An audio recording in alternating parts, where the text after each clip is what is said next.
All right. So we want to welcome everybody for the meeting number 49 of the International Peace Coalition. There are obviously a lot of things going on, particularly this past week. And today, in fact, if I'm not mistaken, at the United Nations, the UN General Assembly is expected to vote on a resolution that whether or not Palestine will be granted new rights and privileges, etc. So I think what we're going to do at this point is go to our first speaker, who is the intellectual generator of this organization, International Peace Coalition, and is also the founder and leader of the Schiller Institute, International Schiller Institute, Helga Zepp-LaRouche. Helga? Yes, hello to all of you.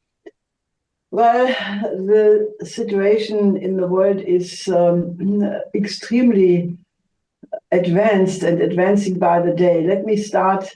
It's difficult to choose which crisis is more acute, Ukraine or Southwest Asia, but let me start with Ukraine, because there we had a very traumatic development in the last week, where the statements by Macron was reiterated on the 2nd of May to send troops into Ukraine. Then Cameron basically said it's okay if the Ukraine is using its cruise missiles to launch attacks deep into the territory of Russia. Then you had Hakeem Jeffries from the US Congress saying that the United States would send troops. If Ukraine loses, then the US would send troops. This was, however, countered by a former member of the US Army, Stanislav Kaputnik, who said if US troops would be sent to Ukraine, they would be wiped out by Russia without any doubt.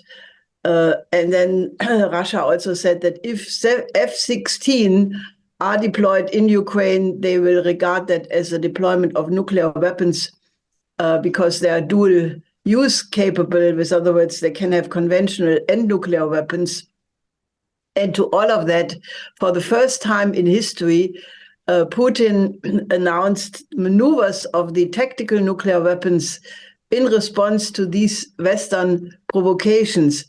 There have been usually normally tactical nuclear weapon rehearsals and maneuvers, but this was the first time that it was explicitly in reaction to these statements by Macron, Cameron, Jeffries, and the F-16 question. Now that has sent shockwaves in the West, and Macron, in the meantime, pulled back a little bit and assured that France would not send troops. That was also due to probably his discussions with Xi Jinping, who was on a state visit in France. In the meantime, there has been relative silence so far from the British side. The British and the French ambassador had been called in the Russian Foreign Ministry and were told the Riot Act, what would happen. Namely, that if these troops would be, or the British systems would be deployed by Ukraine against Russia, this would cause a Russian reaction against all British and American bases and beyond. And that beyond was naturally left open, which Scott Ritter answered. He thought that this would could cause an attack on U.S. bases in Romania, in Poland, in France, in Germany. And so we are really in an extremely escalated situation. Now, this does not prevent Defense Minister Pistorius from Germany to travel to the United States, where he bought new weapon systems of various kinds for $23 billion. NATO is pushing hard that the 2% of the national budget must be increased to 2.5 billion. And this whole discussion that if Russia wins in Ukraine, that Putin will march on and attack the Baltics, Poland, and other NATO countries. That is completely unproven. I mean, there are several journalists who have demanded that those who are insisting on this argument should bring the quotes from Putin. And there are no quotes. As a matter of fact, the only available quote comes from Putin in his discussion with Tucker Carlson, where he explicitly said that Russia has no interest whatsoever to attack NATO countries.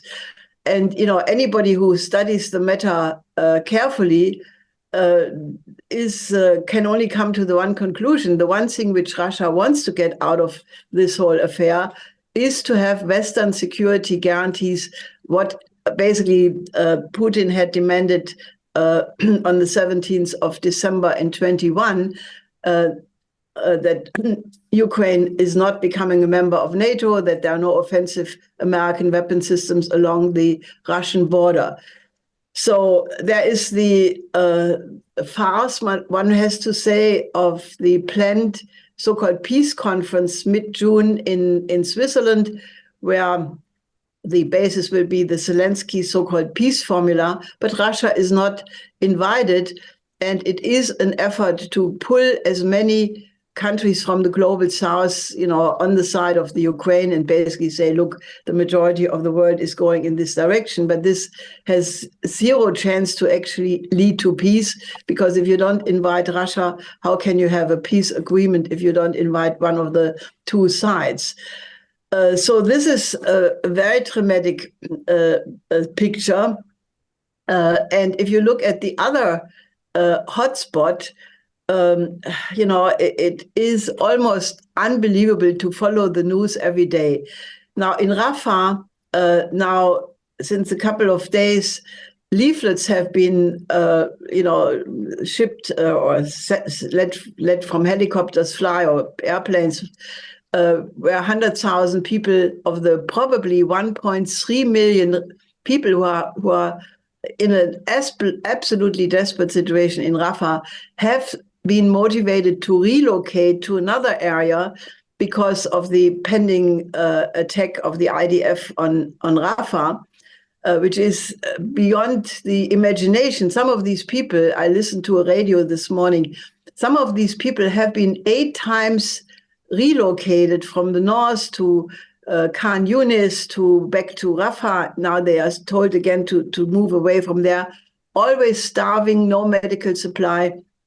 And it is an absolutely intolerable situation. Now, Hamas, in the meantime, accepted a deal which was brokered by Qatar and Egypt. Burns visited these countries and then went to meet with Netanyahu. And now it turns out that this incredible cynical game whereby Hamas is promised that the part of the deal will be a permanent ceasefire. But when Burns talked with the Israelis, with Netanyahu, he said it will not be a permanent ceasefire. It will be a ceasefire, not with a dot at the end, but with a comma, meaning that once the hostages are freed, then the war can continue. So this is a situation which is becoming more and more unbearable for the international community to watch, and we should not watch. So on the positive side, I can only say that we had, following our very important Oasis Plan conference on April 13th, this past weekend, a diplomatic event in Copenhagen with the presence of 13 embassies, I think half a dozen ambassadors in person. And it was an extremely important follow-up meeting on the level of, you know, diplomats and in part ambassadors. And out of this meeting came a complete commitment to continue the organizing, kick it up to a higher level by trying to get a big international conference with the participation of states on the need to put the Oasis Plan, the development plan for the entire region of Southwest Asia, in earnest on the agenda. So I think this is shows very clearly if the Oasis Plan is becoming realized, that can be the first stepping stone in the direction of a new paradigm for the whole strategic situation. And that becomes more urgent by the day.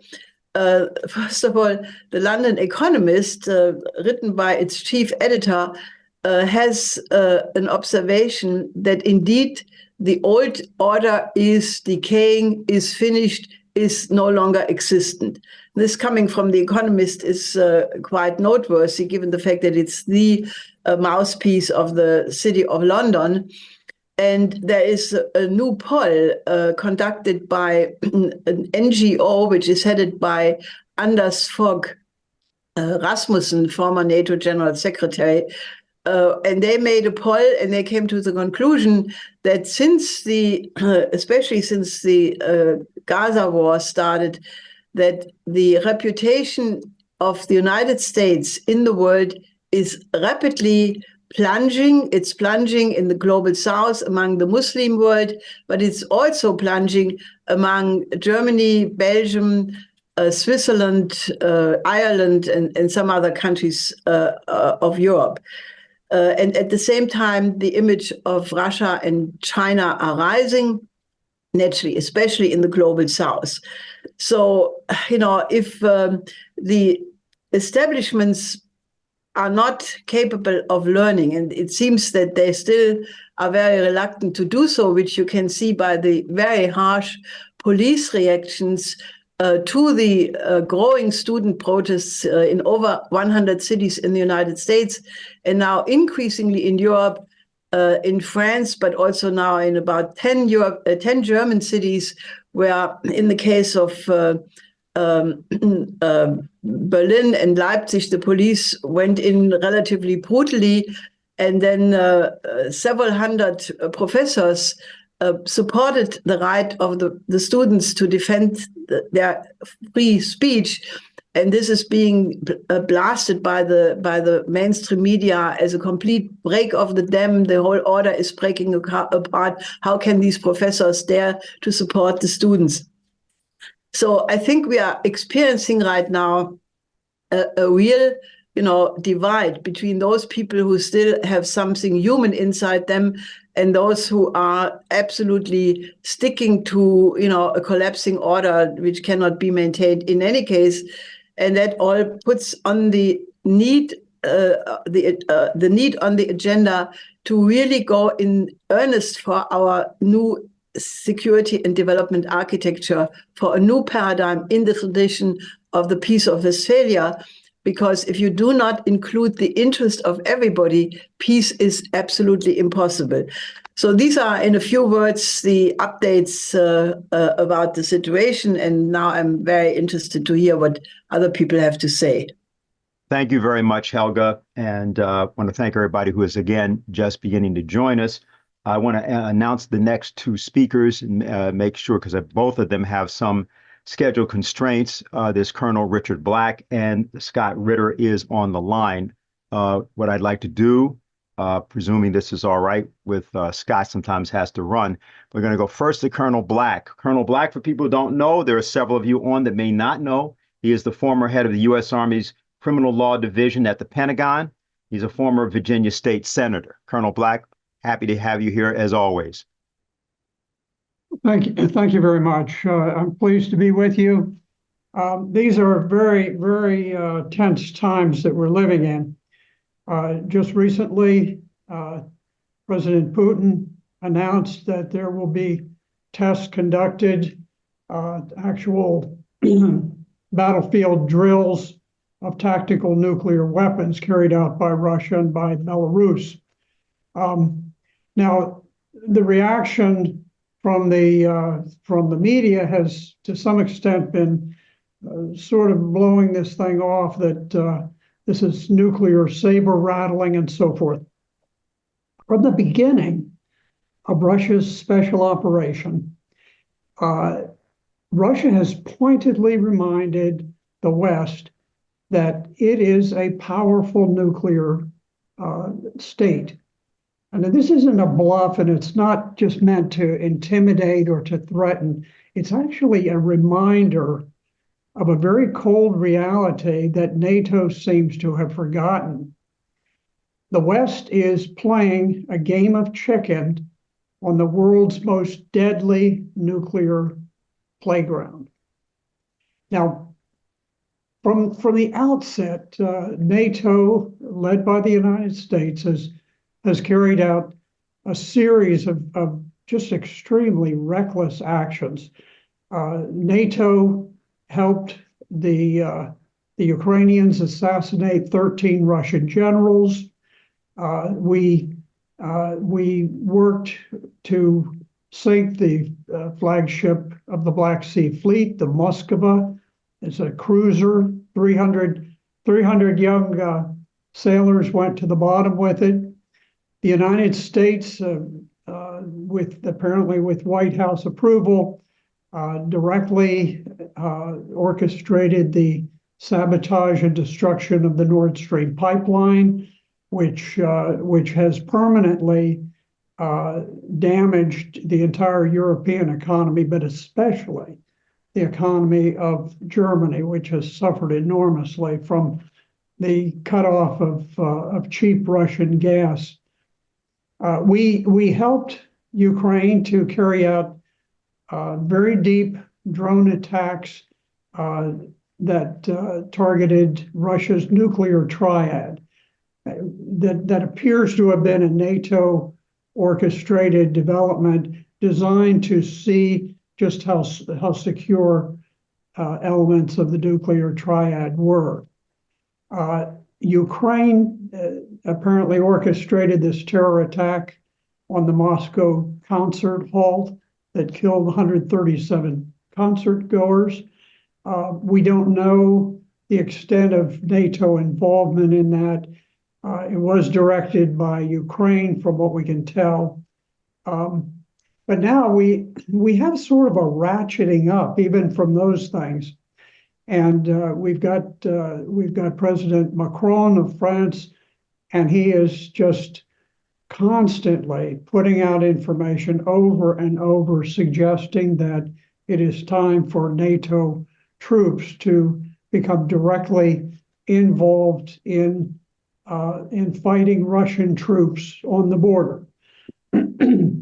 More recently than that, we have David Cameron expressing the British approval for the use of cruise missiles and drones and jets to strike deep inside of Russia. Now, it's important to recognize that this is a dramatic shift because it directly contradicts British assurances earlier on that Kiev would not be allowed to use these weapons inside the Russian heartland under any circumstances. Now he's sending the message, it's okay, it's up to them. The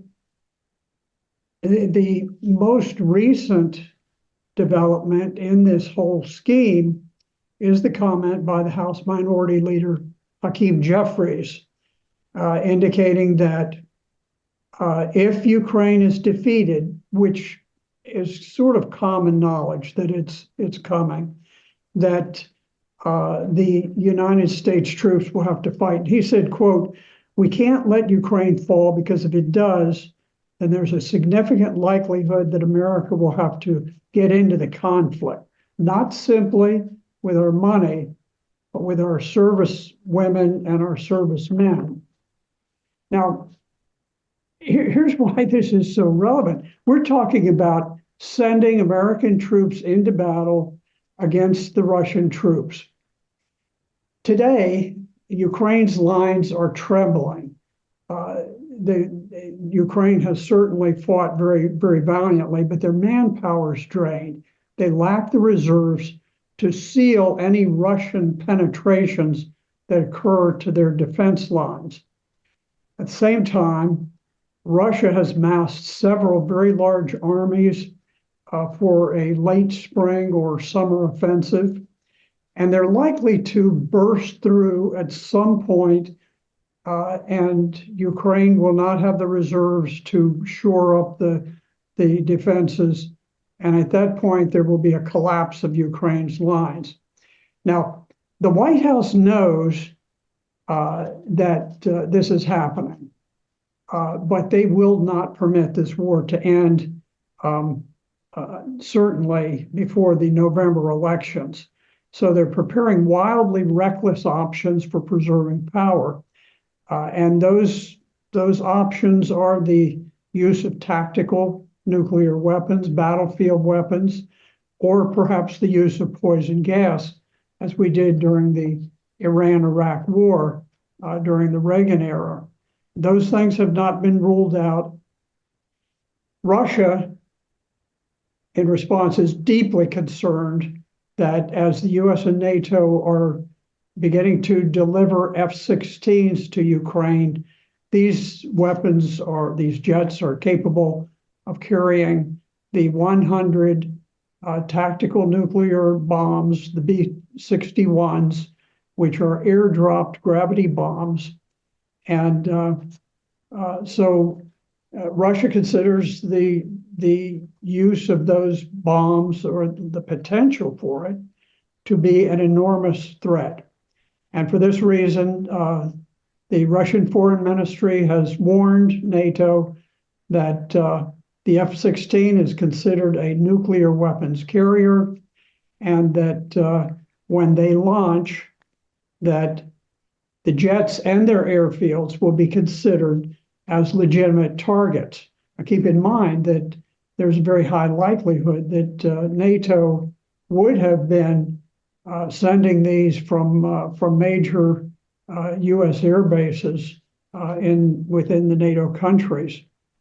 Now, one Monday, Putin announced this tactical nuclear weapons exercise in response to what they consider existential threats to Russia. And all of this is happening, and the Russian Foreign Ministry has summoned the French and British envoys and told them in no uncertain terms that NATO boots on the ground in Ukraine or the use of long-range missiles inside of Russia will be considered as legitimate targets, not only of Ukraine, but wherever these things originate from, wherever they're launched from, which means actual Russian attacks back into NATO. Now, President Putin was newly inaugurated May the 7th. Russians are solidly behind him and behind the war effort. He's in a position of great strength. He's ready to fight the US and NATO. So what we're seeing today is this fiery exchange of diplomatic salvos going back and forth. It is reminiscent of the lead up to World War II, and it may, unfortunately, presage the outbreak of World War III. Thank you. Thank you very much, Colonel Black. Again, we want to always thank you for being with us. We're going to go now to Scott Ritter. Scott Ritter, who a lot of people know from his appearances on things like Judge Napolitano and so on, let's remember, is United States Marine Corps. He's an intelligence officer. He was the chief United Nations Special Commission weapons inspector to Iraq back in the 1991 to 98 period. We're always happy to have Scott with us. Scott, you now have the floor. Well, thank you very much. I think Colonel Black pretty much summed it up. I'll just reiterate some of the points and maybe expand on them a little bit. We have a situation where deterrence, classic deterrence, is failing. And it's failing because in order for deterrence to work, both sides have to take the threat of their imminent destruction seriously. Russia does take the threat of its existential survival seriously. Russia understands that the United States and NATO have articulated a grand strategy that seeks the strategic defeat of Russia. And if you're a Russian, that means that Russia, as you know it, no longer exists. The United States and Europe are seeking to have Russia return to the decade of the 1990s, where Russia is or was completely subordinated economically, politically, and even from a security standpoint to the collective West. This is a vision the West seeks to embrace and get to have reemerge. And it's one that Russia has rejected wholeheartedly. One only has to listen to the speeches of Vladimir Putin recently, his inauguration address and his address on Victory Day, to understand that Russia today will never go backwards, will never allow that to happen, that Russia views a retrograde in that direction as an existential threat, that Russia now defines itself as a nation that depends only upon Russia. It is a self-sufficient nation that classifies itself as one of the great civilizations of the world. And Russia says, and its leader says, that a world without Russia is not a world worth living in. And that's sort of his way of saying that if you seek our strategic defeat, you seek your parallel demise. That's Russia's deterrence doctrine, that if you seek to destroy Russia, you shall be destroyed in return. Russia has warned the collective West, NATO, the United States, that this issue in Ukraine, this special military operation, is something that it will not tolerate a direct Western intervention. And they've said that from the very beginning. Russia alluded to the fact that if NATO were to intervene, this would become a direct conflict between Russia and NATO, and Russia would use all the means at its disposal in response. This means Russia's nuclear weapons. And Russia doesn't believe in limited nuclear war. That's the other point that needs to be pointed out here, is that for Russia, once a nuclear war starts, it logically goes to general nuclear exchange. And so Russia doesn't believe that you can have a one and done, you can do a nuclear demonstration. Russia doesn't believe in usable nukes in terms of we can use these weapons and then, contain the problem so that it doesn't expand. From a Russian perspective, once nuclear weapons are used, it will logically proceed to a general nuclear conflict.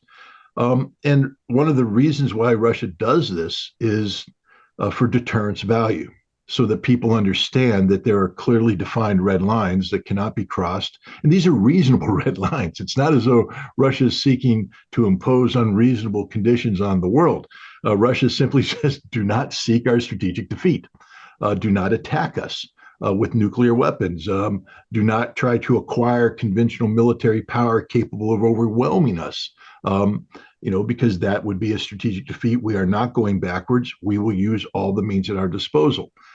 Somehow the West doesn't understand this. First of all, the majority of the people who are so-called Russian experts or who are in a position to advise policymakers, or the policymakers themselves, cut their teeth on so-called Russian area studies during the 1990s, late 1980s, during the 1990s. These are the people who were committed to the exploitation of Russia. For them, Russian area studies wasn't about understanding Russia, but rather to understand how to best exploit Russia. And it's this mindset, their desire to have the West in a dominant position across the board, an intolerance for Russia daring to stand up and be treated as an equal, that has put us in this situation. Their policies always seek to return Russia to the 1990s. There is no policy out there today in the collective West that respects Russia as an equal and will not tolerate Russia as a superior. But the fact remains today that Russia is in many ways the equal of the West and in some ways the superior of the West. And this is intolerable. These nations have deluded themselves into believing that Russia is bluffing, that Russia is a paper tiger, that what passes for a solid foundation of national security is a house of cards, that if you blow on it, it shall collapse. They believe that Vladimir Putin's hold on power is tenuous. They believe that there are deep fractures within Russian society. They believe that the economy is being artificially hyped and that it's very vulnerable to outside pressure and subject to collapse. The bottom line is they don't respect Russian deterrence. And as a result, they are inclined to embark on policies to achieve an unattainable objective, strategic defeat of Russia, policies which will cross Russia's red lines. Colonel Black mentioned the French and the British ambassadors being brought into the foreign ministry to be read the Riot Act. The French for daring to say that they will deploy French troops into NATO, and the British for saying that they will greenlight the use of British weaponry, the Storm Shadow, to be used to launch strategic strikes into the depth of Russia. I wasn't there. The Russians haven't put out a readout of the meeting, and neither have France or United Kingdom talked about it. But I'd bet a dime to a dollar that the conversation went something like this. What you have articulated represents policies that are seen by the Russian government as presenting an existential threat to our survival. We have told you not to intervene. You now are articulating policies of intervention. Let us remind you that we will respond decisively.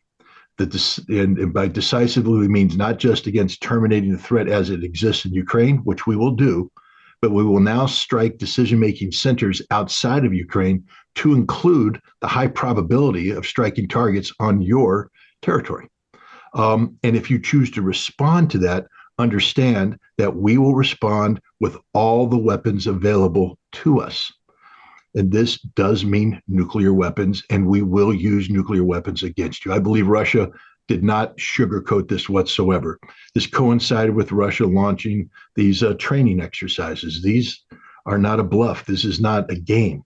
This is the real Russian posture as it speaks. Vladimir Putin has articulated publicly that all decisions have been made. All decisions have been made. There will be no phone calls. There will be no discussions. At the appropriate time, if indeed France, the United Kingdom, or any other Western nation chooses to conduct policies or conduct operations inside Ukraine, squaring off against Russian soldiers, launching strategic strikes inside Russia, all decisions have been made. Russia will automatically respond.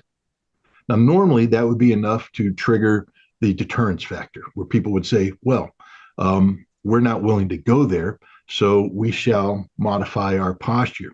But what we have right now is a feeling in the West that this is pure bluff, and that it's time to double down on what we're doing. Chatham House, a major British think tank, just published a report that said that Great Britain should, embrace the strategic ambiguity that the French have done. Well, there's nothing ambiguous about what the French have said.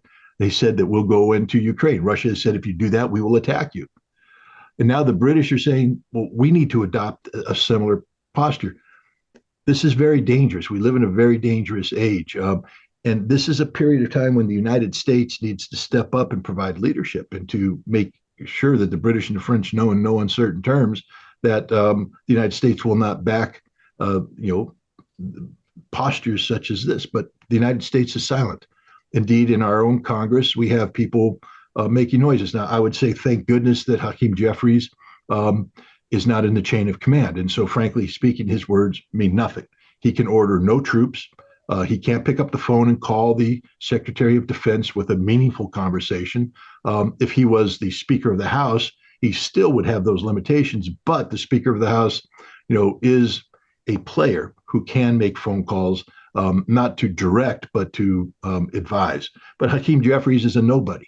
And so, fortunately, his words can't be brought into action. But it should be noted that his mindset is reflective of the mindset of many members of Congress who view the Russian posture as a bluff.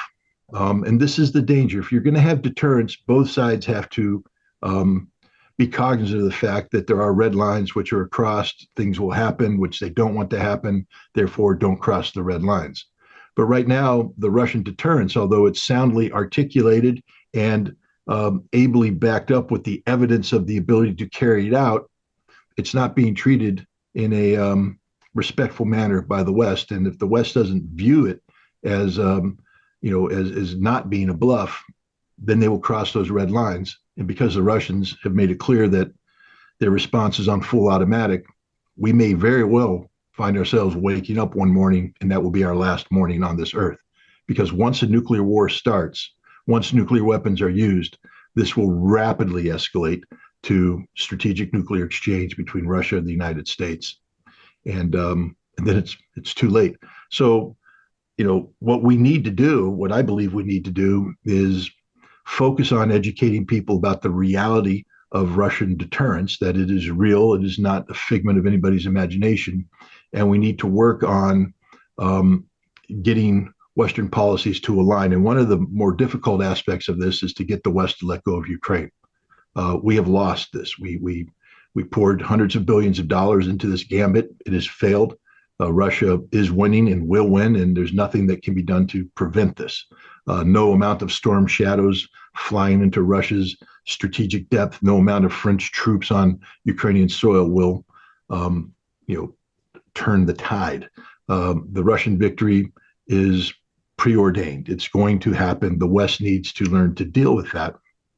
And the best way to deal with that is to figure out how we can peacefully coexist with Russia in a post-conflict environment. Nobody's having this discussion. I'll just throw out in conclusion, again, sometimes my ambition is greater than my ability to carry it out, but I have engaged with the Russians to begin a process in February of 2025 on the 80th anniversary of the Yalta conference to have a new Yalta conference, bringing together experts on international law to talk about post-conflict resolution between Russia and Ukraine, and then to follow up with a new Potsdam conference in Berlin on the 80th anniversary, where Europe and Russia can begin talking about reconciliation in a post-Ukraine environment. There seems to be some interest. Maybe we can get more interest, and maybe we can turn it into something that not only happens, but the product of which can be useful to guide policy both in Europe, Russia, and the United States. Thank you very much for having me. Thank you very much, Scott, for being here. And before we go to our next two speakers, which will be Dr. Chandra Muzzaffar and Professor Steve Starr, let me just ask Helga, because I know you have limited time. Scott, you may have to be going. Helga, is there anything that you'd like to say to Scott or respond at either to him or to Colonel Black at this point? Well, I just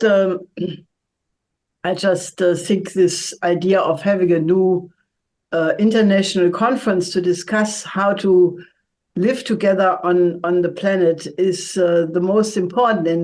And I'm promoting this idea of a new security and development architecture based on the model of the Peace of Westphalia. And I think that idea, because that's the situation, the Peace of Westphalia came into being because people realized that if they would continue the war, there would be nobody left alive. And now with the nuclear weapons involved, that is more true than then. So I think we really should join all efforts to get the idea that we need a new paradigm, and that the conclusion of the Peace of Westphalia is that you have to respect the interest of the other. And that was also what Putin said in his speech in the context of his inauguration, that he used that formulation about the interest of the other, which I thought was very appropriate, and I referred to it in a short interview with TASS. So I would urge all participants in this IPC conference that you should, we should brainstorm of how can we activate as many intellectuals, academics, influential people who are concerned about peace to support such an idea.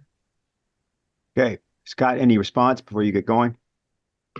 I think it's great. Helga, find one or two international lawyers who are going to be empowered to present your concept, and maybe we can bring them to Yalta to participate, so that they can educate people on what you're thinking. You can get the feedback, and we can make sure that your ideas are part of an international dialogue. We Okay. will work on it. Thank you. Okay. Great, great. Thank you very much, Scott. And stay as long as you can, but we understand that you have some restrictions. Right now, I'm going to go to Professor Steve Starr. And let me just say something here. I'm sorry, something happened. A nuclear weapons expert and director, at least still, at the University of Missouri's Clinical Laboratory Science Program. Steve? Hi, thanks for having me here today. I actually retired from the director position, but I'm still teaching a class on nuclear weapons at the university every summer. And, I get the impression that the political elite and the leadership in the West are like the students that I have coming in that know little or nothing about the effects of nuclear weapons and nuclear war.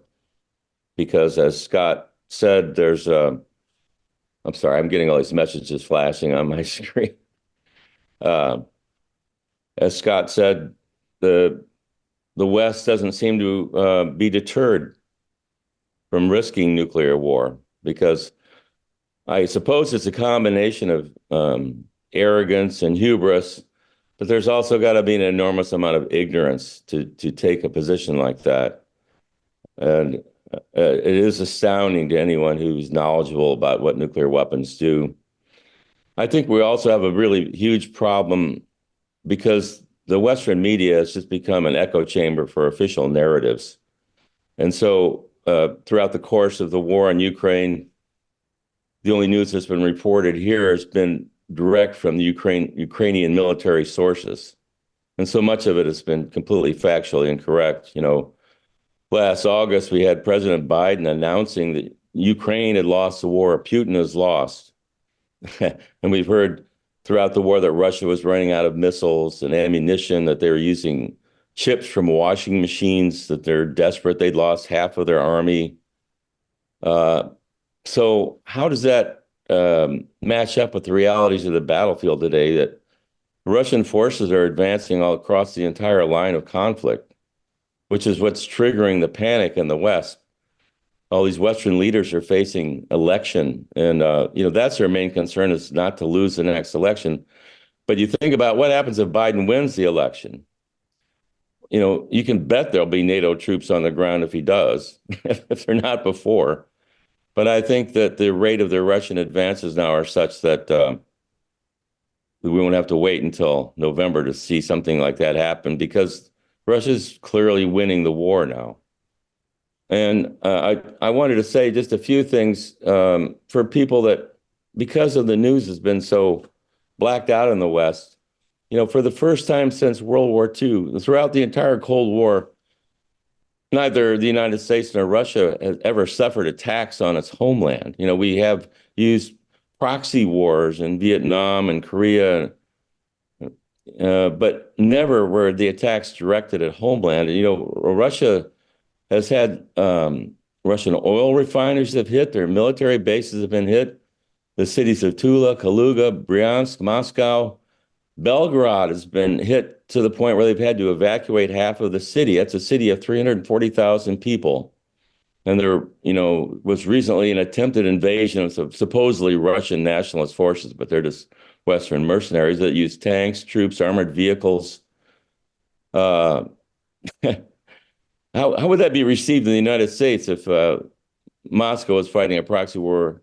Mexico is being used to fight a proxy war against the U.S. But I'll go on. There was a recent attack in Moscow at the concert that massacred 140 people, and the head of the Russian FSB, which is the equivalent of the U.S. FBI, has said that the Ukrainians and probably Westerners were involved. That's inflamed Russian opinion. And of course, Helga provided a great detail initially talking about the French and Macron and the constant talk about French troops. And there's been definite reports of the French Foreign Legion there, and although they've been contradicted. A few other things that people might not know about. NATO has been pushing what they call a military Schengen, which means that all the paperwork has been done to streamline transfers of military equipment across the borders in Europe without any slowdowns from regulations that make logistical preparations, such as storage of munitions on NATO's eastern flank. NATO is building the largest military base in Europe in Romania, which is going to be 50% larger than that of the Ramstein Air Base in Germany. It covers 6,900 acres, has a perimeter of 18 miles. The base will accommodate 10,000 NATO and Romanian troops as well as their families. This doesn't sound like they're getting ready to stand down to me. The U.S. has been facilitating a construction of a new highway system on an emergency base that connects Romania, Moldova, and Ukraine. That's for logistical support. The U.S. has just delivered a large shipment of M1A1 Abrams tanks, M2 Bradley armored vehicles, and light support vehicles to Greek ports. They're flooding the military equipment in there. Romania is building up portions in Moldova. French forces are in Moldova. The U.S. has had the first airborne division in Romania training for some time now.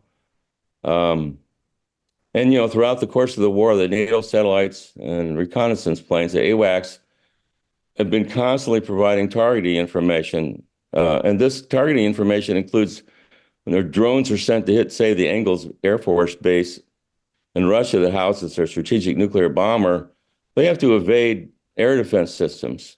So in a way, when they send these drones in, they're also mapping out Russian air defense systems. The Russians are very acutely aware of this. So if you add this picture up, it's more than disquieting. It just seems that we have a leadership, at least definitely in the United States, that's bent on starting a war with Russia. And if they really believe they can make Russia back down, it's it's hard to comprehend. But I've made a career out of talking about the effects of nuclear weapons, and I decided I wouldn't do that today. I can answer questions, but a nuclear weapon is like a piece of the sun when it detonates. The surface of the fireball is hotter than the surface of the sun. It ignites fires in all directions, and the strategic weapons of the United States and Russia will start nuclear firestorms that have diameters between, say, 80 to 150 square miles, or that's up to around 290 square kilometers, I think. I'm not sure. I'm not so good in the metric system as I should be, but these are enormous fires. One detonation like that would just destroy an entire city and kill hundreds of thousands of people. And Russia and the United States each have 1,000 strategic nuclear warheads that they can launch within 15 minutes or less. And the so-called strategic weapons, the B-61 weapons that NATO has at 5 member states and 6 bases in Europe, these are called variable yield weapons. So they can be dialed down to have a yield of 300 tons of TNT, which is 0.3 kilotons. And that, some military commanders will see that as usable because it's only about 27 times larger than the largest U.S. conventional weapon, the mother of all bombs, which is like 11 tons of conventional high explosive. But they can also be dialed up to a yield of up to 170,000 tons of TNT explosive equivalent, or 170 kilotons, which is a strategic nuclear weapon. So Russia, if they know these F-16s can carry a B-61 weapon, they don't know, if it's in there and what yield it would be set at. But okay, so that's enough. But I just want to underline my concern that the leadership in the West is oblivious. They've forgotten the mutual assured destruction. And so we need to remind them of that. I'm not sure the best way. A conference would be good. Anything that would draw attention to that, I think, would be useful. People in Europe need to wake up to this. So thank you for your attention. I'd be glad to answer any questions you might have. Thank you very much, Professor Starr. Professor Muzzaffar, are you okay now? Yes, I'm okay now. Thank you, Dennis. Thank you very much, everyone. Thanks in particular to Helga and to Mike. I'll be very brief. There are a few points that I would like to make related to what has been discussed so far. I think Scott Ritter has highlighted what I feel is the most critical dimension of this crisis, that both the sides are not listening to one another. There's no communication. Both have taken positions which appear to be intransigent, at least the appearance. And if you look at the reality, it is very clear, and this leads me to one of the 3 points I want to make. If you look at the reality, I think Russia has made its position very clear that they will react, they will respond, they know what the red lines are, and they will act. There is no hedging around, there is no attempt to mask the intention. As far as the West is concerned, I think they're still playing the game. Why? Because the most vital aspect of this crisis, the West has not shared with its own people, which is that the real purpose behind what has happened since February of 2022, that the real purpose is the annihilation of Russia. They want to defeat Russia, and this has been a strategic ambition of the West for a very long while, even before the Cold War ended. So one is not surprised that this has come to the fore again. That is the intention of the West. And my fear is that the West is quite capable of moving in this dangerous direction. Why? Because for a civilization which sees itself as dominant and wants to perpetuate its dominance at all costs, whatever the consequences, I do not think they'll tolerate a situation where that dominance is challenged, whether it's by Russia or China. And this, I think, is the reality. They would see a Russia that emerges victorious from the Ukraine crisis. They would see a Russia that is victorious as a direct and immediate challenge to their dominance. And they would want that to be brought to an end, which means that they would be prepared to do whatever it takes to perpetuate their position. This is the challenge facing us. I think the West will move in this direction. I also feel the Russians, they will not adopt a different course. They made the position very clear. And for Russia, whatever some analysts in the West may say, it is an existential threat because that is the underlying motive. And this is the reason why they've taken this position. So what do we do? May I suggest a couple of things here, apart from the conference that has been proposed by Scott Ritter and supported by Helga. It's a good idea. We should work towards that. But I would see as a more immediate challenge before us how to persuade the decision makers in the West and the people who influence the decision makers, the inner circles in the West, in the United States, in Britain, in France and Germany, how to persuade them that this is the course that lies before us. This is the danger. They should accept, as I think Scott said quite correctly, they should accept defeat in Ukraine without saying that it is a defeat. That is something that one has to leave to the negotiators, to the people who will have to work this out. Through negotiations, I think one should take a position where the West will accept the reality. We don't want to use the word defeat, the reality. And the reality has been there right from the beginning. But now it is staring at us in our face. And that reality is linked to this real threat to the whole of human civilization. West just has to say that Russian-speaking parts of Ukraine, apart from Crimea, the Donetsk, and other areas, they should be returned to Russia. And added to that, yet another dimension where one should get a solid commitment from Russia that they would enter into bilateral and multilateral treaties with various countries, including Russia's own neighbors and others, which are part of the Western alliance. They would get into these treaties, that they would forge these treaties that would say that the sovereignty of states would be respected. And this would be a very important principle going forward, that sovereignty must be respected at all costs.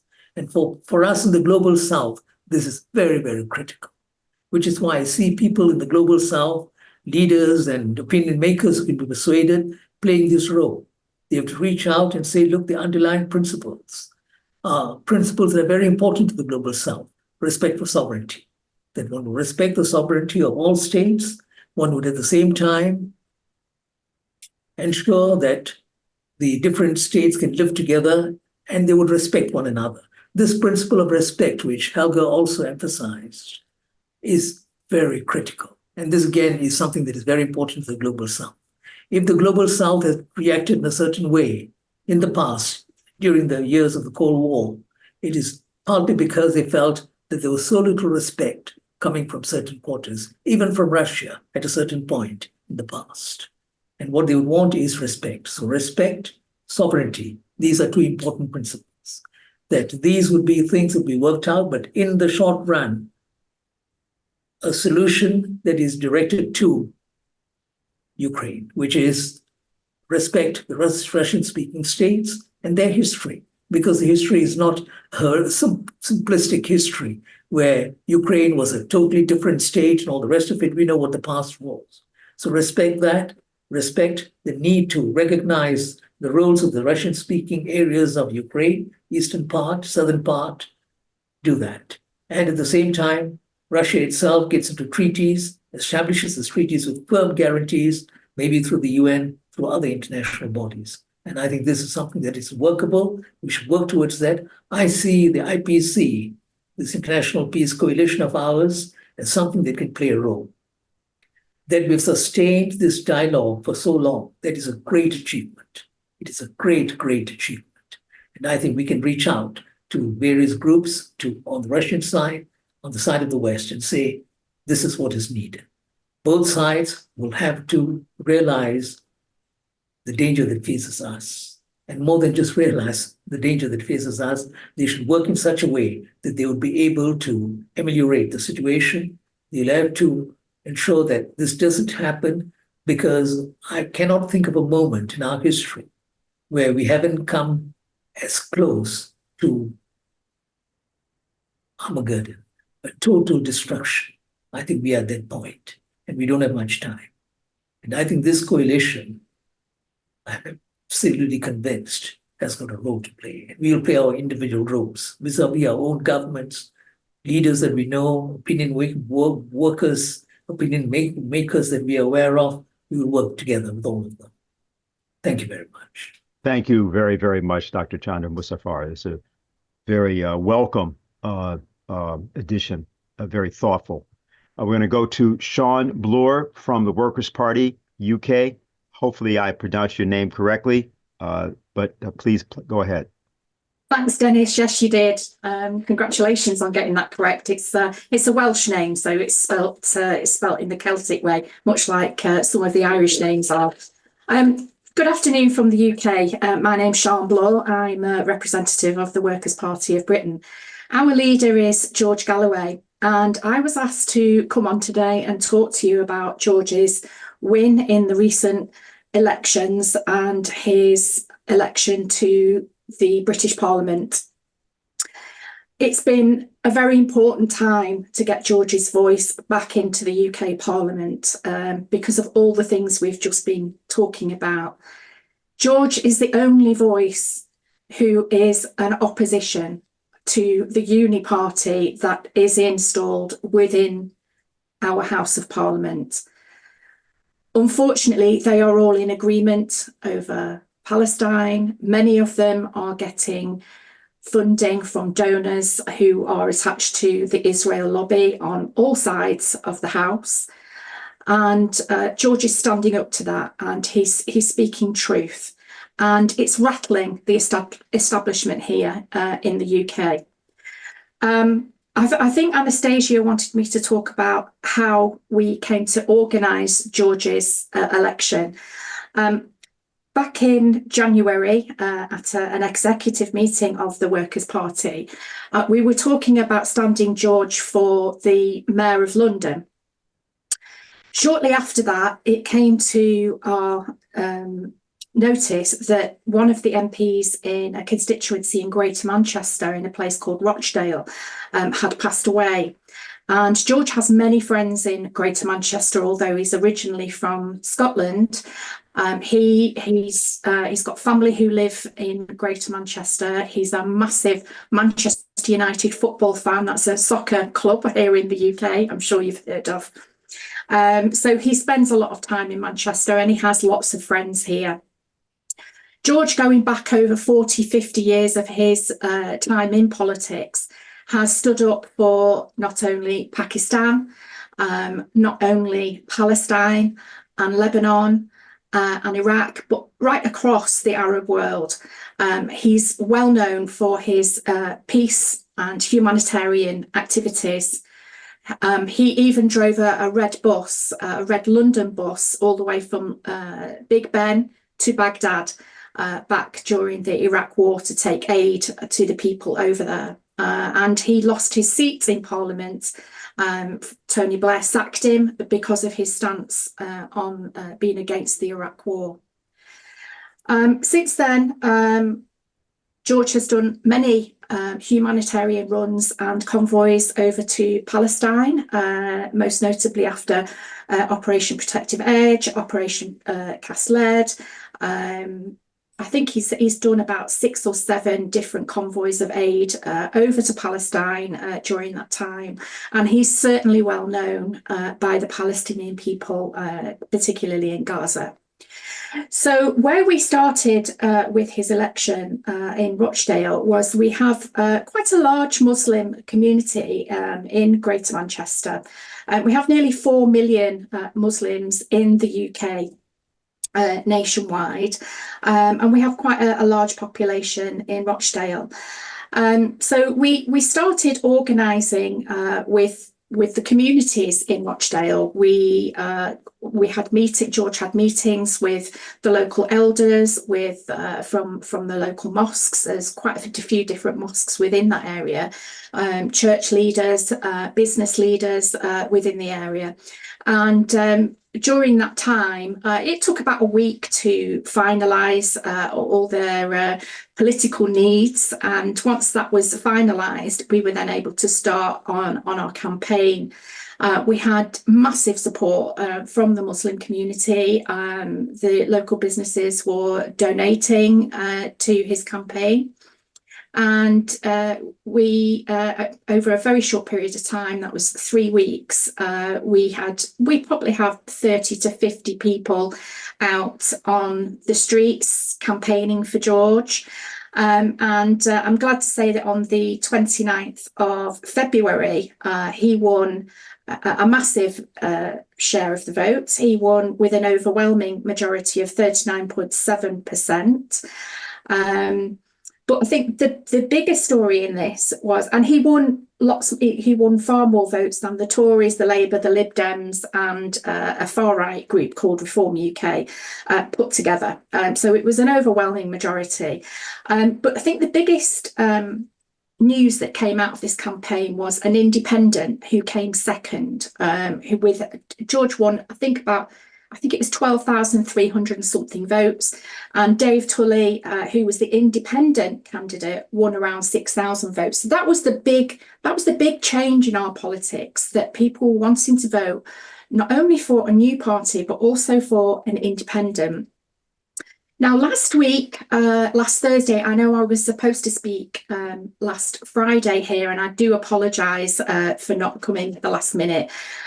We'd had the local elections on the Thursday. I'd been up since 5 o'clock in the morning till very, very late at night, and I was tired beyond belief. I couldn't have strung a sentence together, so please accept my apologies for that.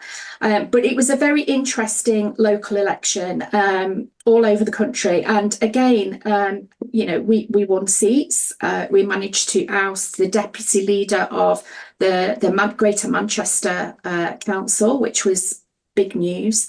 But again, the big story that came out of the local elections was the fact that it's independents that are winning seats. People are sick to death of this two-party duopoly that we have in the UK.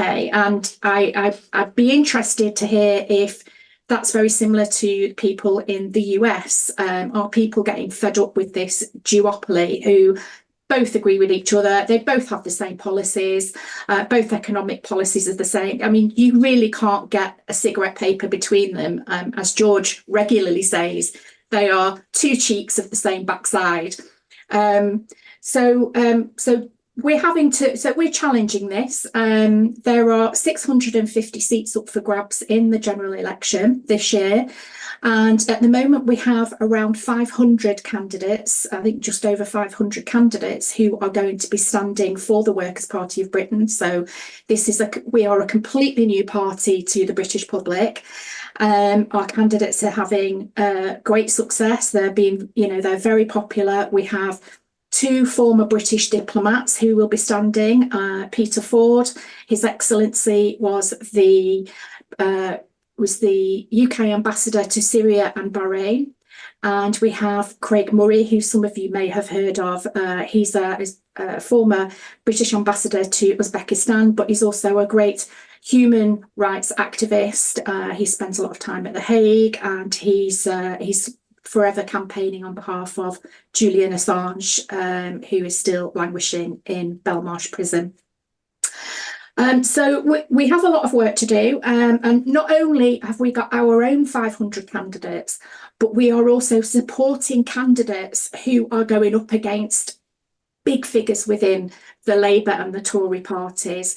So we have a few parliamentarians on our hit list.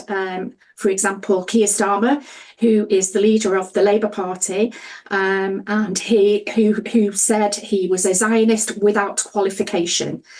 So he's made his thoughts very clear. He also said that Israel had the right to deny food and water and fuel and electricity. He's gone on record saying that, and he's also now denying it, but we have the video evidence. That is what he did say. So he is being targeted. We've got a great independent candidate who is going to be standing up against him, a candidate called Andrew Feinstein, who was a member of parliament in Nelson Mandela's ANC government. So he has lots of experience. He's also a Jewish man. He's also very pro-Palestine, and obviously he's anti-apartheid. So we have a really good chance of, although he's not standing for the Workers' Party, we will be supporting him in his challenge to Keir Starmer. So we'll have many independents as well as our own people who will be standing. This is going to be a great coalition of the left, of the anti-war movement. And it's something that I would love to see replicated in the US. Having watched the Senate debate on with the Defence Committee yesterday with Lloyd Austin and Lindsey Graham, I don't know if any of you saw that.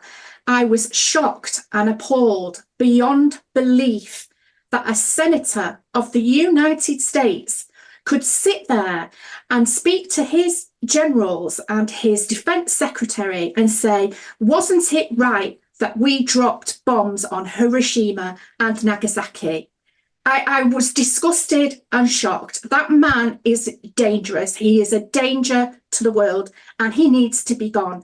You need, in the US, to target his seat, and you need to get him out.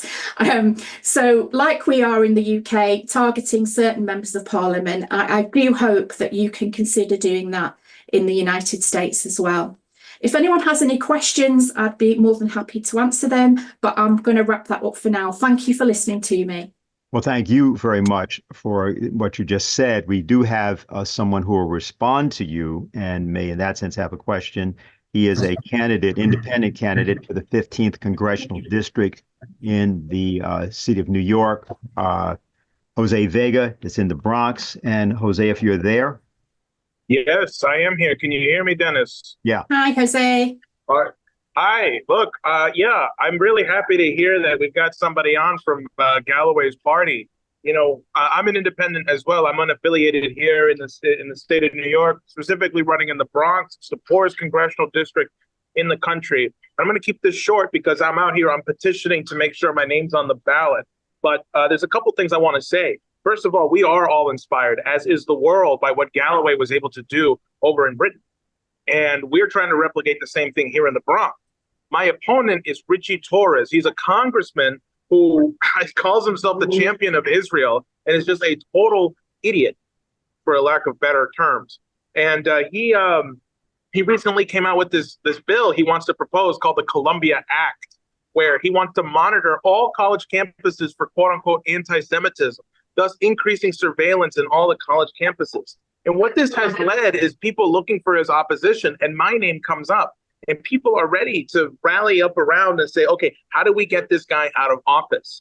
And that's kind of the general point I want to make, which kind of piggybacks off what you were saying. People are fed up with the party system here in the United States, and they are looking for a way out. The Bronx happens to be the poorest congressional district in the country, and that's the congressional district I'm running in. And so, in what we've been doing out here is we've been proposing an oasis plan for the Bronx. We have been saying we can rebuild the Bronx just like we can rebuild Gaza. Okay, we can make Gaza look like Beijing, all right, in 5 to 10 years if the world decided that that's what it needed to do, just like we can do it here in the Bronx. Because the Bronx is like the worst of the worst in the country. And walking around here, we've gotten a big sense of it. I've gone through buildings, I've spoken with people, but you also see the strength and solidarity that people have here, where they stick together in a community. I'm in a restaurant right now that I found out gives food to the people who are undocumented and coming into New York State. And they are absolutely amazing. I find these pockets of people here in the community who are like doing what they can to stick together because the government has just abandoned them completely.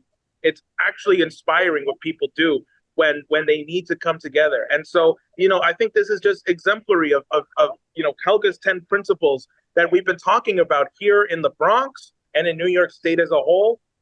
And that's what we're doing here. Overall, we're giving people hope. We're giving people hope that there is an alternative, and people respond to it. Because the first thing people ask is, are you a Democrat or Republican? I say neither. I'm unaffiliated. I'm an independent. They get bright-eyed. They say, thank God. Or finally, yeah, we need something different. And then the next thing people ask, how old are you? I say I'm 25. And they're like, oh, you're just a baby, even better. Because everyone in the government's like really old. So yeah. I am very inspired by what Galloway has been able to do. And it's proven that, you can do something. And I'll just say, I toured around the campuses. I was at CCNY. I walked around Columbia. That place was like a fortress when the encampment was going on. We got to polemicize with the students, talk with the students. We were very much involved in what was going on not organizing it, but like involved with the students, getting to know them, being able to see what was actually going on in the campuses. We saw no anti-Semitism. It was just people coming together saying, hey, we want the killing to stop. And they have changed, they being the media and the government, have changed the subject into anti-Semitism, avoiding the entire pretext of why the encampments are happening to begin with. But I saw with my own eyes what they were for. So that's that. I think I'll leave it there. But thank you. Really, it fills us with courage. It's a rainy day today, getting petitions, but we're going to do it. So thank you. Good luck, Jose. Okay, very, very good. So at this point, I'm going to turn this over to Dennis Small, my co-moderator. Dennis, are you there? Yep, I'm here. Thanks very much. Excellent. So I do think that what George Galloway said about London and Washington being two cheeks of the same backside is very important. That does, however, make it a little difficult to go with the whole idea that we should just turn the other cheek. In this situation, probably not a good idea. With my apologies to the interpreters on that one, good luck. Okay, we have two more speakers and then much discussion here. The next person up is Dr. Romanello he's Italian, he's in the Czech Republic. He is a nuclear engineer and founder of Atoms for Peace. Are you there, Vincenzo? Yes, you are. Hello, good afternoon. I would like to say a couple of very short things. The first is we were speaking about nuclear war. Of course, it would be disaster because of fires, because of shock waves. According to simulations, hundreds of millions would die immediately, or maybe even 1 billion people, but this is not the worst part of the story. The worst part of the story would be the fallout, simply, and the nuclear winter which would follow. This would be disaster and mainly the collapse of every infrastructure. So food, water, energy, health systems. I believe that only disturbed people can think to survive in a situation, in a scenario like this, and is willing to survive in a scenario like this. They can do that only because people is not informed. Because if they would know what is the scenario which they are planning, they would all react. So this is really a battle of information of all the people. And when we speak about nuclear war, we always forget that probably the superpowers would use also biological warfare and chemical warfare. So no way to survive, very probably. But my message today was not what I wanted to be something, I wanted to give a hope message today. And I wanted to speak about desalination in the Oasis plan. So Helga mentioned some time ago that with maybe 3%, 1 or 3% of the expenses, military expenses, it would be enough to implement the desalination in the Middle East area. According to my calculations, only 1,000 of the expenses would be enough to manufacture 3 or 4 small modular reactors and start to implement desalination, providing hundreds of thousands of cubic meters of water every day, with a cost which would be of the order of $1 or even $0.50 per cubic meter. This could be possible if we manufacture desalination plants, and we have the technologies. There are many desalination plants worldwide, and there are also high temperature reactors, small modular reactors. We have the technologies, and it's something that is possible to do. What I would like to remember, however, is that if you think to a nuclear policy in that places, it is not simply that easy how somebody can think that, okay, we decide, we have the money, we manufacture the reactors. You need to train people there to have a regulatory authority, and this takes time. From the moment when you have the money and you take the decision, it takes 10 years, probably. Because I work in a regulatory authority, I know how difficult it is, and how many people you need, qualified people, how much time you need to qualify, etc., etc. But it is not a reason not to do it. Every second lost is something going more in the direction of the hell, in my opinion. So we should really be informing the people and going into this direction as soon as possible. Thank you. Thank you very much, Dr. Romanello.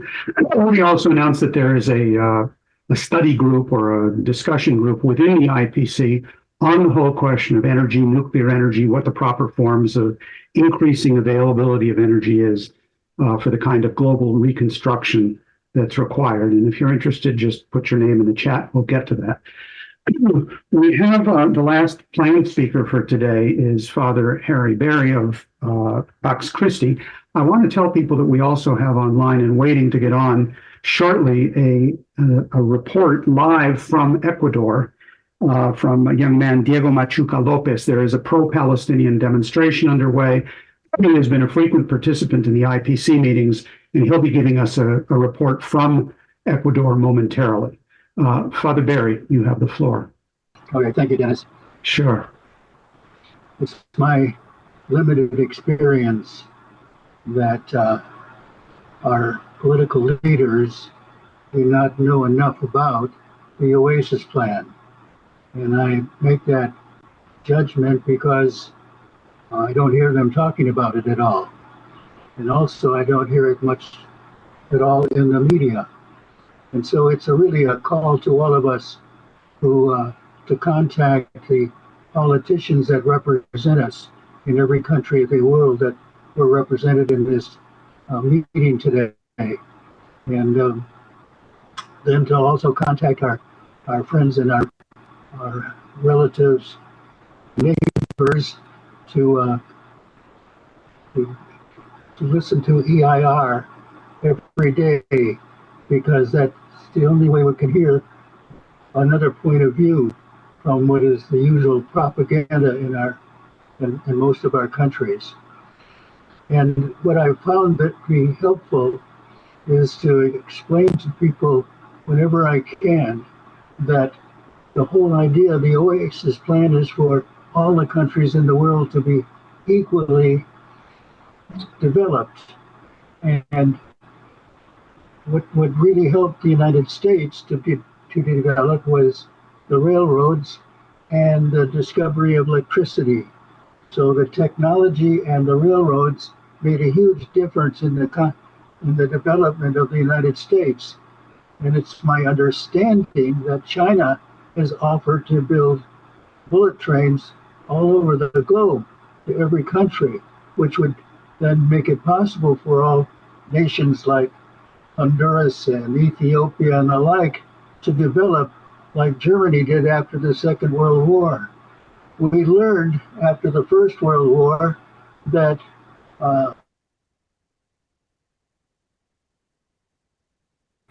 by punishing Germany, we gave way for Hitler to get involved. And after the Second World War, we had the Marshall Plan, which enabled Germany to develop.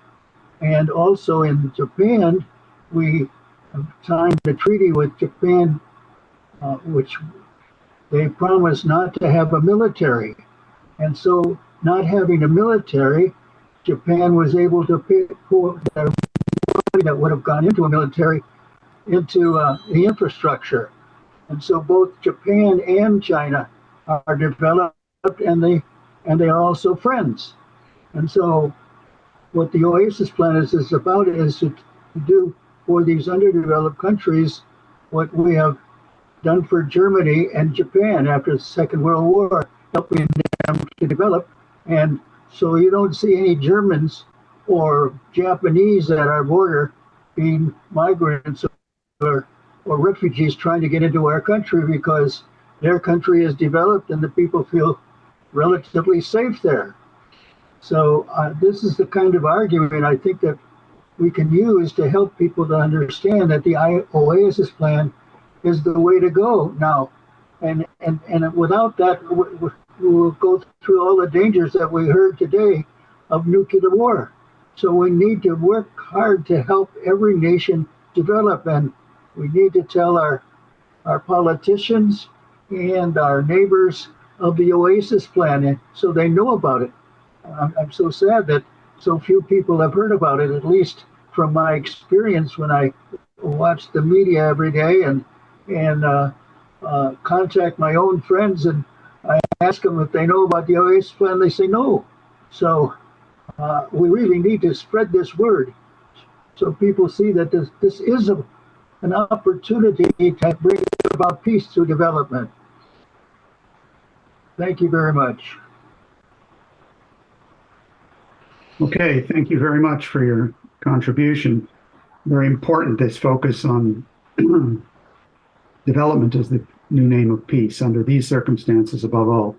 Now, I'm having trouble seeing if our Ecuadorian friend Diego Machuca is on. I don't see him from my quick look at the list of participants from Ecuador. If you're on, Diego, you need to raise your hand so that we can locate you. And in the meantime, let's continue with the discussion. We really only have about 30, 40 minutes left in our scheduled time. Oh, there we go. So here he is. Let me ask him to unmute and give us a report. This is Diego Machuca López of Ecuador. Please unmute your microphone. *6 if you're on by phone. There we go. Good afternoon. Good afternoon. Good evening. I'm Fernando Garzón, and here we are in order to support from Guayaquil, Ecuador. We have a demonstration, and this is part of this world dynamic in order for the peace and freedom of the Palestinian people. We send greetings to everybody in the world with this initiative, and also in another university here in Guayaquil in this international wave for peace, so Palestine will be free And that's what the whole world is hoping. I will give you a brief. We are almost finishing. We have several university students. I have a representative of the students, Eliseo Mosquera.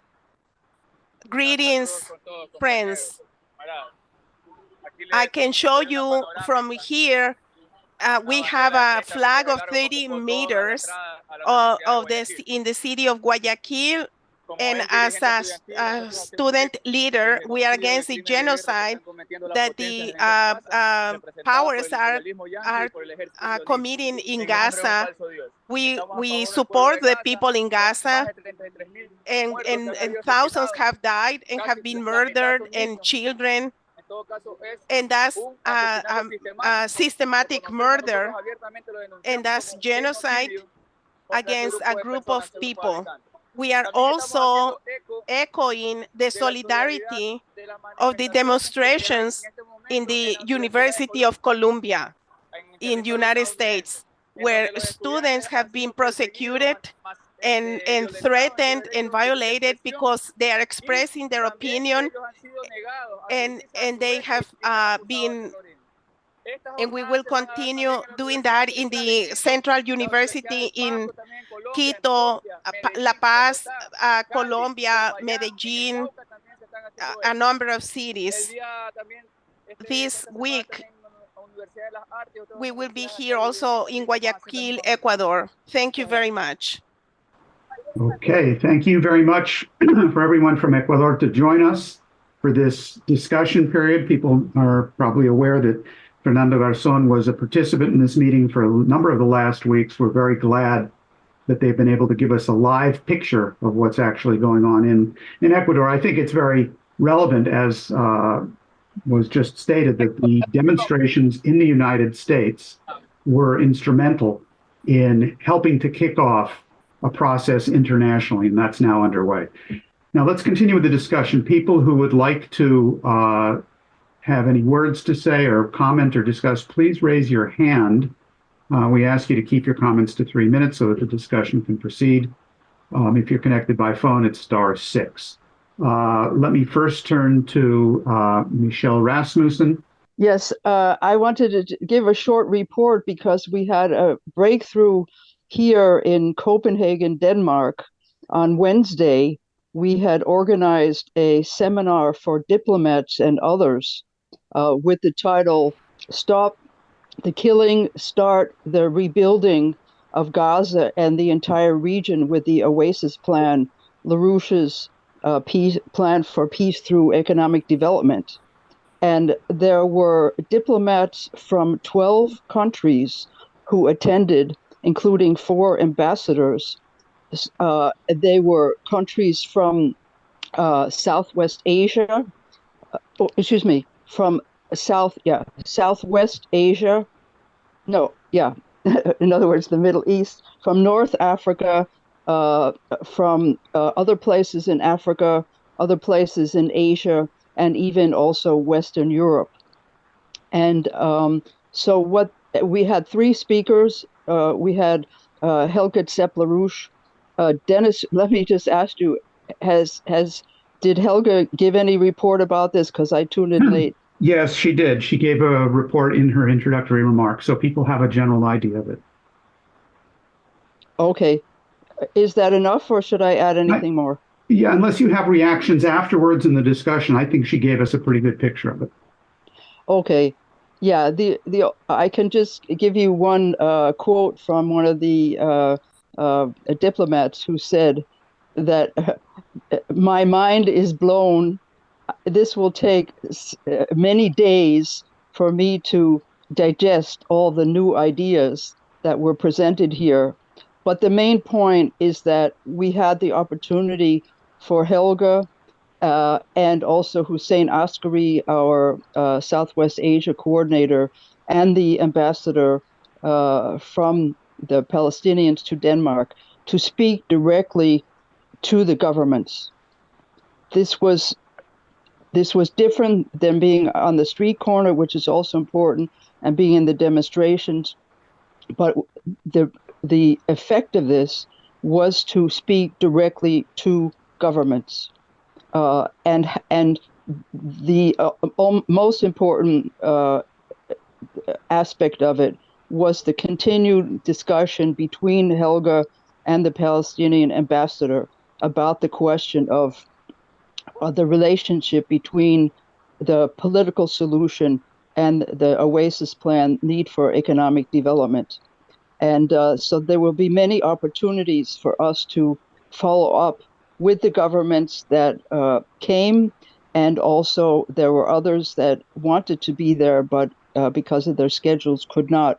So we have released the two of the videos, one of Helga and one of the ambassador, and the video with Hussein Askari's speech will be ready later tonight or tomorrow. So I can put the links in the chat, and then I hope that the participants can share it. Great, that would be very helpful. Thank you, Michelle. All right, next is Len, then Jim, and then either Rick or Lenore Sanders. Len, go right ahead. Yeah, I just want to make a kind of quick comment. Years ago, when I was a young person and in physics, I was part of the people who monitored radioactive fallout increases after there were atmospheric bombs that were detonated. And of course, that led to an agreement and the ending of open air testing. On the other hand, we seem to find ourselves in that we're dealing in a negotiation potentially who always has the possibility of making things worse. But I wanted to ask Scott Ritter if treaties and negotiations were more likely when we did have aerial testing of nuclear weapons, and that made it become much clearer to people what was going on. And we seem to have a numbness, even though recently it was a great book and many interviews on nuclear war day by day. But I think that we need to find something that could be very dangerous and not good to control maybe the crazy people we're dealing with. Thank you. Okay, thanks very much. I'm not sure if Scott is still on or not. I suspect not. I know he had a very difficult schedule. And at the end of the discussion, we may ask either Helga to respond to that or also Steve Starr, who is an expert in the field as well. But let me first get the other people who had some comments to make. Jim Stamps. Hello, can you hear me now? Yes, can. Oh, okay, just a couple of comments. When Scott mentioned about having a new Yalta conference and a new Potsdam conference, I think it's vitally important that Helga be present at both of those. And also, when it comes to talking about anti-Semitism, bear in mind it's the Anglo-American Empire that is the most anti-Semitic grouping on the planet, because the land of the Semites covers the north, all of North Africa, all of the Middle East, and down towards, but probably not including, the Horn of Africa. That has been known as the land of the Semites. It includes all peoples, all cultures, and it has been all these centuries. So when someone comes up with saying you are anti-Semitic because you're down on Netanyahu or what the ADF or IDF is doing in Gaza, just blow back at them and tell them this is where you're stupid. You are anti-Semitic if you don't want there to be a stopping of this genocide. Anyhow, and if Scott Ritter's still on, I think he should make a comment or two about the dead hand, about nuclear war. If the dead hand would take over no matter what happens, and the whole of all the nuclear weapons from Russia would go off. So anyhow, thanks for the time. Okay, thank you very much. Rick Sanders. Okay, yeah, I just wanted to ask Dr. Romanello for a little bit of clarification, because he mentioned how long it takes to say get a nuclear plant started and so forth. It takes a lot of things, a lot of effort, but we can't wait for for that in Gaza. So we have to think of different things. And what I would suggest, I know he's very familiar with floating nuclear reactors, which the Russians have, the only one in the world, and it's up in Siberia doing a great job. You can turn the key and there'll be electricity, and then there'll be fresh water, and then there'll be heating water for the big apartments there. So that thing can be done overnight almost. You just build it quick and then tow it over and then get it started. So I would like him to say something about that. Okay, if you have a quick response on this, Dr. Romanello. Yes, in principle, it is like this. You can have floating reactors which exist, but my concern is that in any case, you need a regulatory authority which gives you okay. And this may take some time. It is not that easy in nuclear. This is one of the drawbacks of nuclear. But this is not an excuse not to act immediately, of course. It's building the know-how can take few years, but we should start from somewhere. Okay, thank you very much. We have a few more minutes if people have comments or questions that they would like to raise. I think one of the things while you're thinking of that you want to consider as a participant in this discussion, as Father Barry was emphasizing, this is a movement with answers, with solutions, with a program for development. There are many people who have told us from different parts of the world when they've seen the OASIS plan, like on university campuses and elsewhere, that they are just so sick and tired and sick of the heart to see the horror and the genocide going on. They can't tolerate it anymore. And the vision of the OASIS plan and of a potential solution to this and other crises gives them the sense of actual optimism to be able to move forward. We, of course, have to document the horrors and the genocide. But the crucial issue to be able to mobilize people for change is to provide them a solution, a way of locating their identity and their activities to actually bring about the kind of change that's required. And I think that one of the very useful ironies of the current moment is that it has been the student movement in the United States, which was quiescent for so long and dormant for so long, that has actually now picked up the baton and is providing leadership on a world scale. Many further answers need to be provided. They're by no means perfect, but the point is that the eyes of the world are focused on what is happening now at Columbia University, as you just heard a moment ago from our friends in Ecuador. That is the same case probably everywhere around the world. And the role of this coalition, the IPC, now in its 49th consecutive meeting, every meeting with interpretation into 3 or 4 languages with people participating from 20, 30, 40 countries around the world, as you are doing, gives us, along with the solutions that Lyndon and Helga LaRouche have provided as programmatic solutions to this crisis, provides us with a very unique strength, with a unique focus, with a unique capability. And that is something that we have to understand and wield. Of course, our numbers should be greater, but the most important thing is that we have the seed crystal of a solution. And each and every one of you in this meeting represent exactly that. And I would ask you to think that way and bring to the next meeting more people so that we can make sure that this actually spreads. Okay, I'm going to ask Theo to speak next, and then probably right after that, if there are no further questions or discussion, turn the floor back to Helga for some concluding comments. Oh, hello, blessed peacemakers. Well, when you bat last, you have so many intelligent comments to refer back to.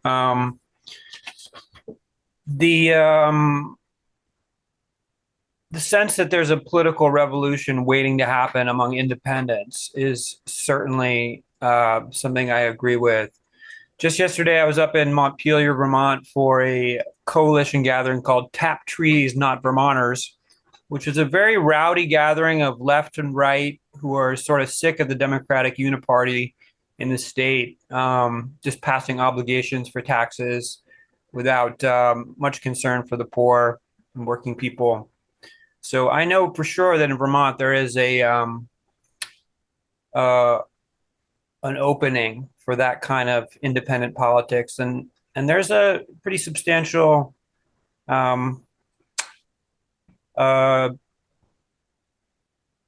candidate I know about who's going to run, which you'll hear about at some point. Mr. Kennedy's doing well in Vermont, getting on the ballot. People are gathering signatures. I feel like that's a good challenge to the Uniparty and NATO, even if he's been a little quiet on Gaza. It's, I think, a worthy. The anti-Semitism thing is a really mysterious and terrible thing. This bill that's in front of Congress is terrible. It establishes an international oversight to regulate speech in the U.S., incorporating Israel's contributions. And that is just like, what a chilling and unconstitutional law, directly designed to affect the Department of Education, the ability of colleges to allow free speech. It really is a monumental. And this is the Uniparty. This is the two parties doing this to us. It's a disaster. So hopefully that can be stopped in time. The talk about nuclear war has been interesting. I as a former climate activist, I still am concerned about anthropogenic climate change, but having spent years trying to scare people into doing something, it's so painful to try and bring fear as the motivator. And I hear a lot of that in the nuclear war talk. I know it is that scary, but this is what makes the Oasis plan so much more beautiful. We want to lead with love and towards the vision we want. And so just highlighting that challenge for us is to say what we want without filling people's brains with fear, which shuts down their frontal lobe and puts them back in their reptilian hindbrain.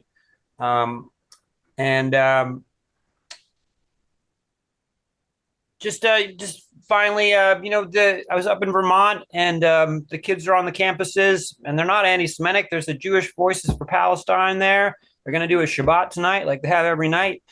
I mean, it's ridiculous. They're calling this protest anti-Semitic and anti-Jewish. Jewish people have been in the leadership the entire time.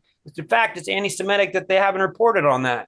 I mean, it's incredible that they would frame 6 months of anti-genocide activism as anti-Semitic. And you have to look to them as their power to rearrange language.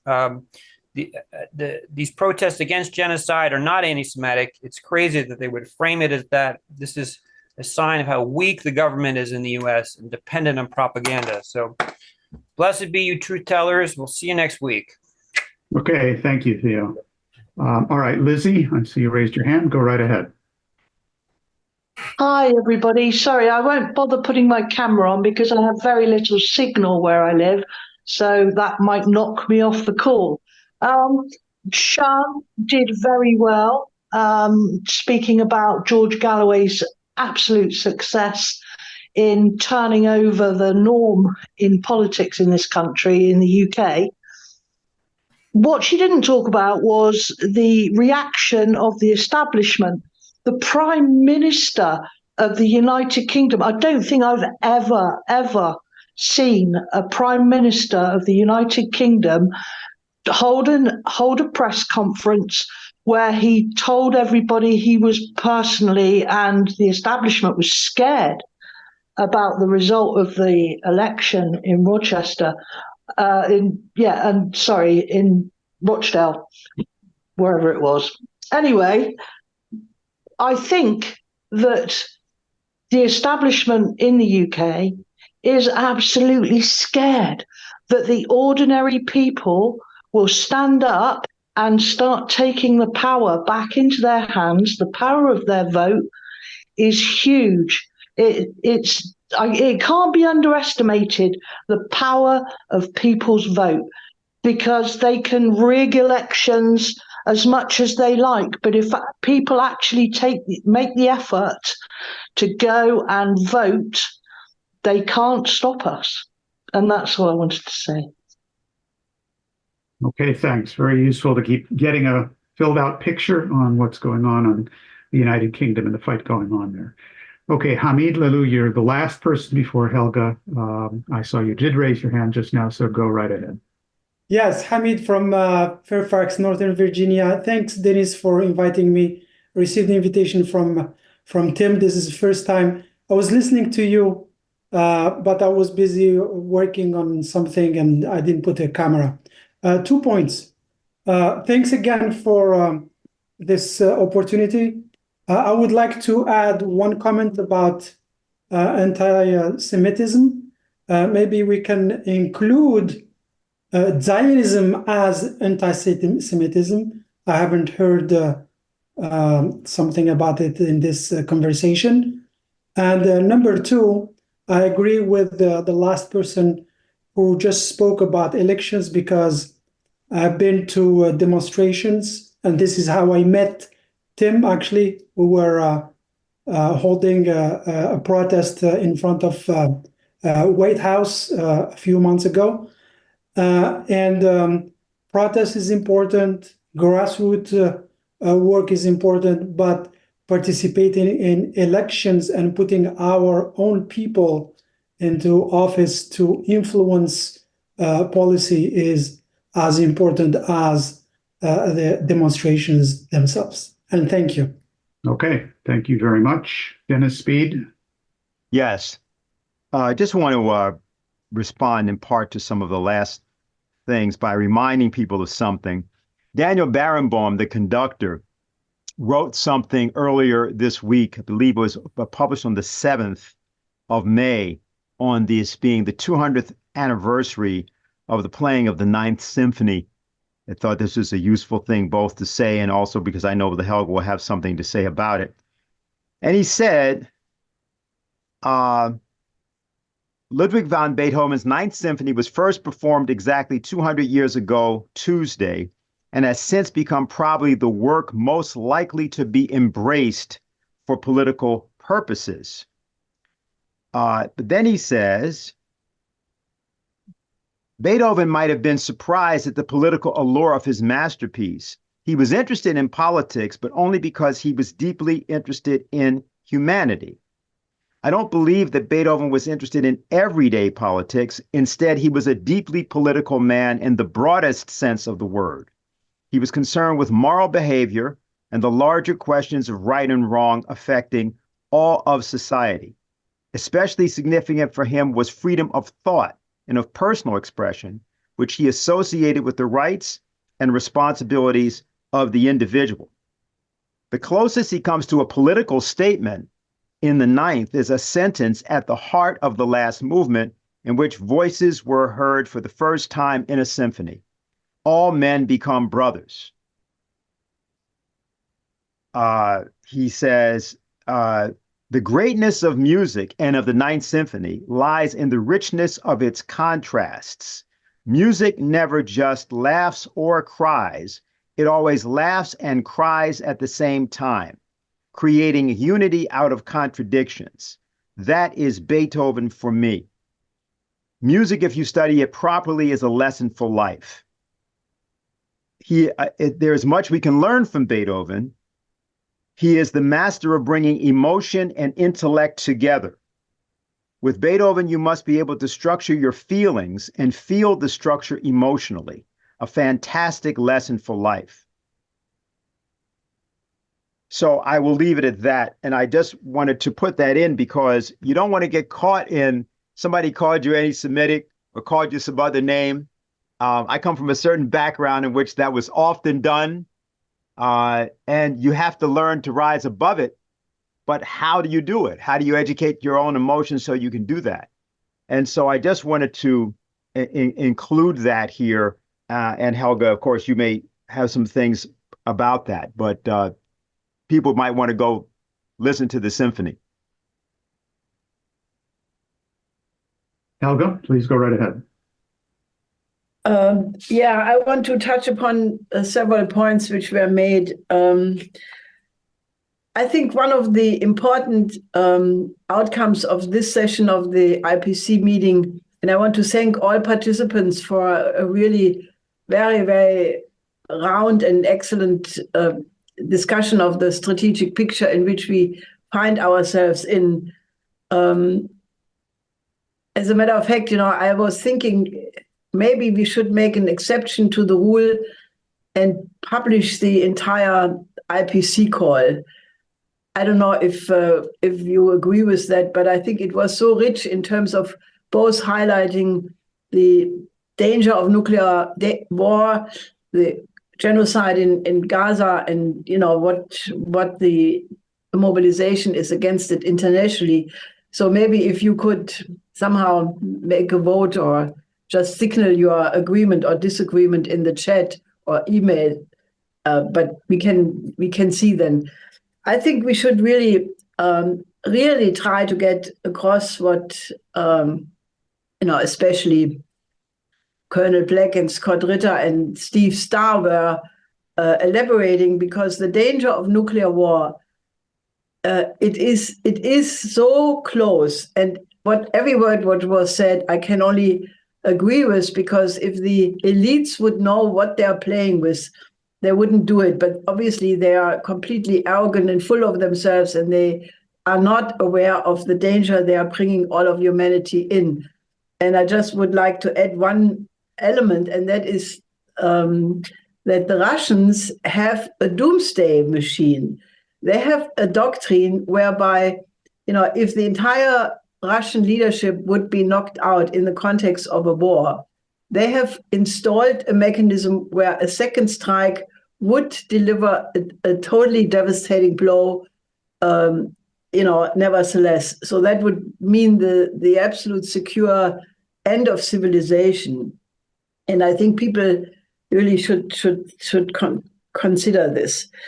Now, on the OASIS plan, what was interesting in the Copenhagen diplomatic meeting about the OASIS plan was that several participants had expressed agreement that because many of the people who are suffering what is happening in Gaza, or who are immediately, concerned to get humanitarian aid to save the lives, may not have the time to think about the OASIS plan, because they tend to think, well, let's first save these lives, get a political solution, and then think about an OASIS plan.